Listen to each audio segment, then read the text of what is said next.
বহুল আলোচিত চট্টগ্রামে ১০ ট্রাক অস্ত্র চোরাচালান মামলায় খালাস পেলেন সাবেক স্বরাষ্ট্র প্রতিমন্ত্রী লুৎফুজ্জামান বাবর। বুধবার ১৮ ডিসেম্বর বিচারপতি মোস্তফা জামান ইসলাম ও বিচারপতি নাসরিন আক্তারের সমন্বয়ে গঠিত হাইকোর্ট বেঞ্চে এই রায় দেন। গত ৬ নভেম্বর চট্টগ্রামে ১০ ট্রাক অস্ত্র চোরাচালান মামলায় আসামিদের থ্রেট রেফারেন্স, মৃত্যুদণ্ড অনুমোদন ও আপিলের উপর শুনানি শুরু হয়। সাবেক স্বরাষ্ট্র প্রতিমন্ত্রী বাবরের পক্ষে শুনানি করেন আইনজীবী শিশির মনির। সেদিন বাবর সহ কয়েকজন আসামির পক্ষে শুনানিতে ছিলেন জ্যেষ্ঠ আইনজীবী এস.এম. শাহজাহান। হাইকোর্টের এই রায় আমাদের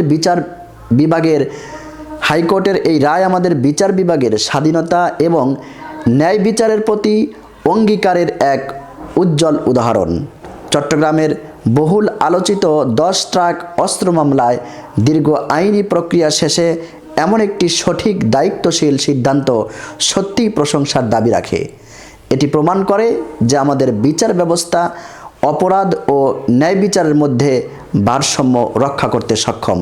একই সঙ্গে এটি আমাদের আইনি প্রক্রিয়ার সচ্ছলতা ও শক্তিমত্তার প্রতি নতুন করে আস্থা জাগায়। এ ধরনের রায় শুধু আইন শৃঙ্খলার উন্নয়নই নয়, বরং রাষ্ট্রের প্রতি জনগণের আস্থা বাড়াতেও গুরুত্বপূর্ণ ভূমিকা রাখে। আমরা আশা করি এই রায়ের ফলে ন্যায় বিচার প্রতিষ্ঠার পথ আরও সুগম হবে এবং ভবিষ্যতে এ ধরনের অপরাধ দমনে এটি একটি মাইলফলক হিসাবে কাজ করবে।